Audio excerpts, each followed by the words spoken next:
Hey, good morning to everybody. Happy Sunday. It's Daryl here. It's 5 a.m. here in Connecticut on the East Coast. First thing, I just want to make an apology for yesterday's video, Tommy Tuberville video. I do believe in the video that I said it was in the state of Georgia that Mr. Tuberville was running for senator, and it was not. It was for the state of Alabama. I apologize for this mistake. I'm trying to get better at this. I know I have, for some reason, I do have a problem with names and states sometimes. I'm trying to get better at this. I have to memorize all these facts before the video, and I'm trying to get better, but I apologize for that mistake yesterday.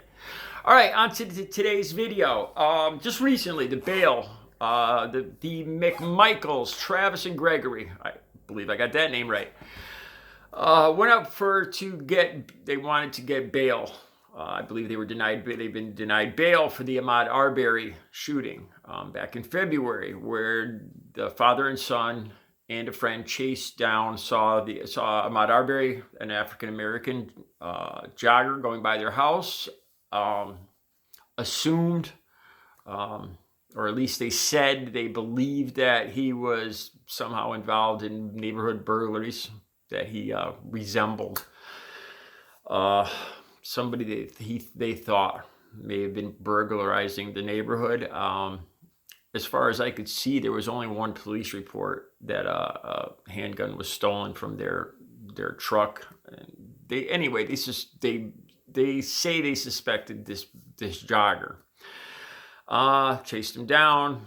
The son confronted him with a shotgun. A struggle ensued, and Mr. Arbery was shot point blank a couple times and subsequently passed away from these wounds, and the McMichaels are being held without bail.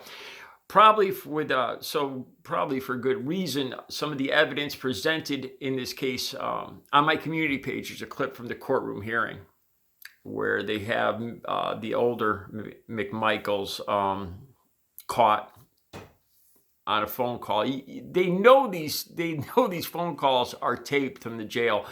Why they still persist on trying to get away with saying stuff like this, I don't know. I mean, when I say they, I mean prisoners who say stupid things on phone lines or in mail. I'll get to the mail in a second. Anyway, and you can see why the bail was denied. The prosecutor brought up evidence from 2 months. He pulled up Facebook posts from 2 months before the Arbery incident, where the son, Travis McMichaels, was texting to a friend. I'm not sure of his name, but using disgusting, troubling racial terms, racial epithets to describe Asian Americans, African Americans, also talking about High Point 45, very troubling texts and posts from Facebook as to why the McMichaels are a continuing threat to the community. They also brought up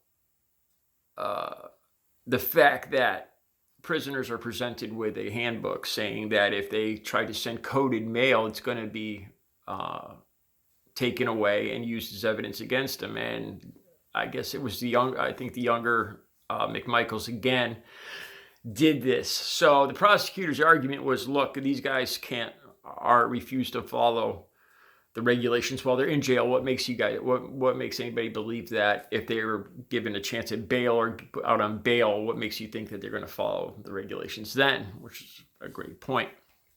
Anyway, as I'm watching all this, now you guys know I don't like coming on here and just making a video and telling you, like doing a report, like I'm doing a news story. If you guys want the news, you can go a lot better person than me to get the news, CNN or whatever, So I thought more about this story. I thought about Georgia and preconceived notions. Again, it gives me a picture of Georgia, and I have to remind myself not to be prejudiced. I've been to Florida several times, and I've considered moving to Florida, and I've just recently considered driving down to Florida. And when I hear stories like this from Florida, I mean from Georgia, and I get these pictures of what the state, I assume the state looks like or must be like, and I have to remind myself that this is wrong. As a New Englander, a liberal-minded New Englander from Connecticut,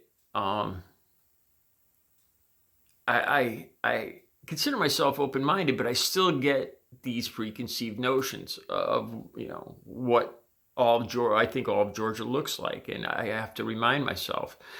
A good example is Beau, the Fifth Column. I'm coming up on a year since I made my biggest video, the video that made this channel.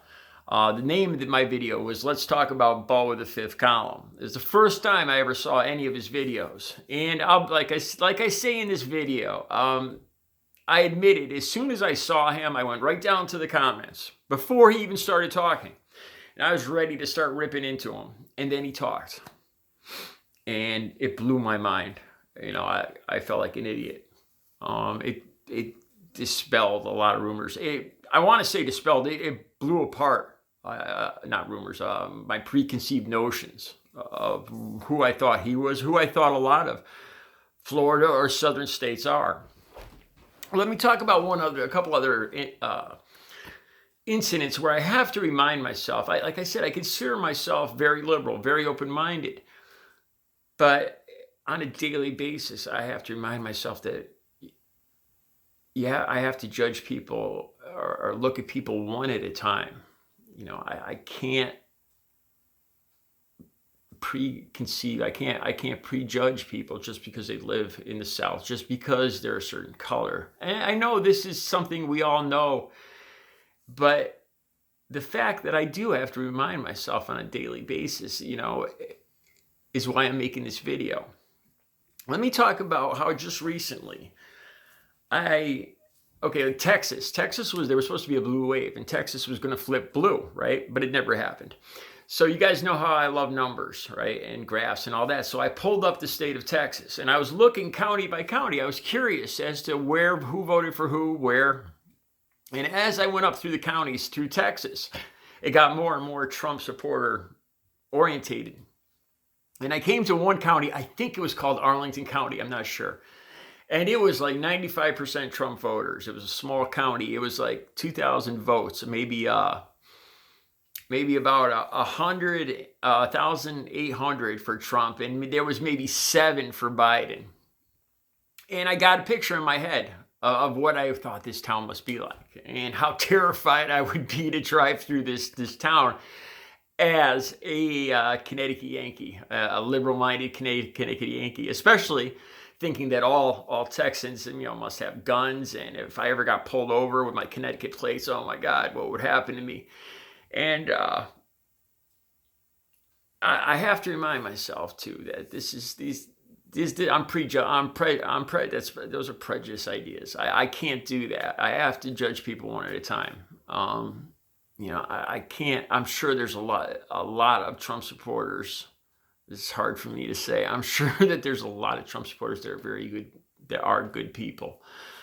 Some of my family, for instance, are Trump supporters. I can't prejudge people just because they're from Texas, just because they're gun owners, or just because they're Trump supporters, that these terrible things are going to happen to me if I happen to drive through their county. And, like I said, I consider myself an open-minded liberal person, but I still have to remind myself. Let me bring up an incident too, where that happened to me about 20 years ago. I had an African-American woman postal worker that delivered to my house, and I was out on workman's comp. I had hurt my back delivering hardwood flooring. I had a ruptured disc. I needed surgery, and I was waiting for a workman's comp check, and it was late, and I was getting more and more concerned. I got a knock on the door, and it was a neighbor from 4 or 5 houses down who happened to be a Republican, not just a Republican, but a Republican representative for our state. His last name's Piscopo. As a matter of fact, he just won re-election just now. And so we're talking about preconceived notions. And this Republican representative happened. He told me he found my check laying in a puddle in front of his house. And he brought it down to me, dried it off, brought it down to me, gave it back to me. So this is an example of, in my mind, I have this picture, being a liberal and everything of Republicans. And here there's this Republican who I think he's out to get everybody, thinks that everybody's on the dole and living off the state. But here, this Republican representative found my check laying in my workman's comp check or disability check laying in the water in front of his house. And what's he do? He dries it off and brings it back down to me. And conversely, I don't know what happened with the check, with this African-American postal worker. And I just say that because other people, some people could look at that and say, well, look, this, you can make this all about the color of the post lady's skin or who brought the check back to me. And it's really not about that. It's just some people, I don't know what's going on in people's lives. I don't know what happened to that check. I can't assume what happened to that check. I don't know if it was even her fault, if she was even working the day that it fell. I don't know what's going on in her life. I don't know. I can't judge people.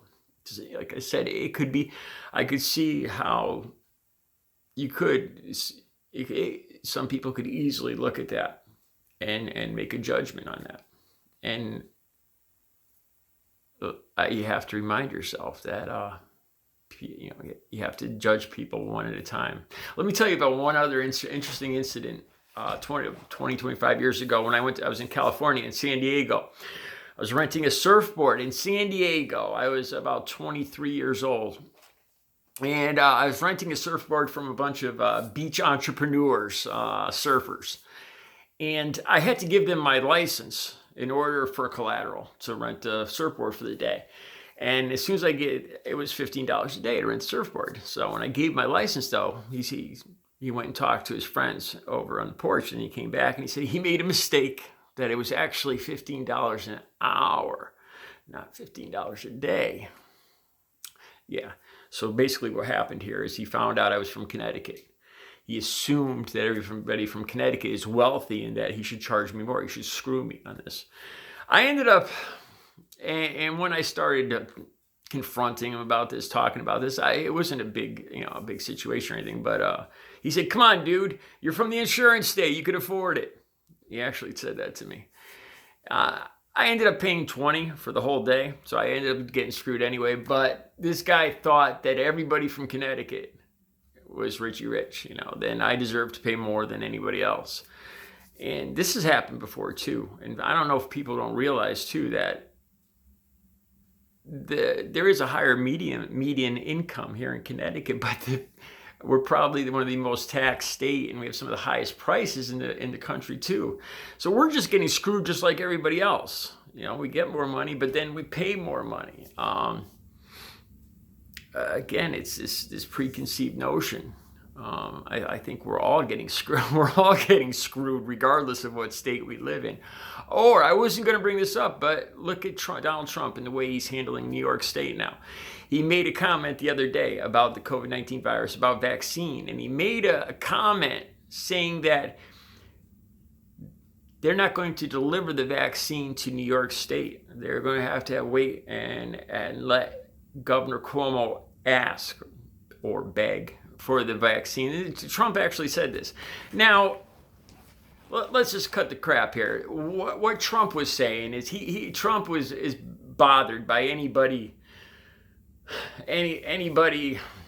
criticizing him. And Governor Cuomo was worried about how hard Trump was pushing this vaccine and the safety of it. And Trump took offense to this. And what Trump was saying, in effect, was he was going to punish the entire state of New York. And I think there's some bad blood going back from when Trump lived in New York, because I don't believe a lot of New Yorkers particularly care for him anyway. And what he was saying was he was going to punish the whole state of New York by denying or slowing down the vaccine for this pandemic, which is, let me use the word, deplorable thing to do, to even suggest. But again, he's going to punish the entire state. And with these next 4 years, I just want to make this video talking about how it's even being what I consider myself a liberal, open-minded person. I have to remind myself on a daily basis that I can't let these preconceived notions slip into my head, that you have to take one person at a time and judge them on who they are, or what a one-to-one, one at a time basis. You can't judge somebody on the color of their skin, or what their political party is, or who they worship, or any of that. And it's not always easy. I think, even I consider myself, very open-minded, and I still find myself slipping back into that. Where, like with Texas, I start thinking the whole state of Texas, something's going to happen to me if I drive through Texas, or Georgia, or how Beau, the fifth column, blew my mind as to what I thought some of these people that look like him are supposed to sound like. So, just some thoughts on even when you think that you're open-minded and liberal, like me, I have to remind myself every day to take one person at a time. All right, you guys have a good Sunday. I'll be back later with another video.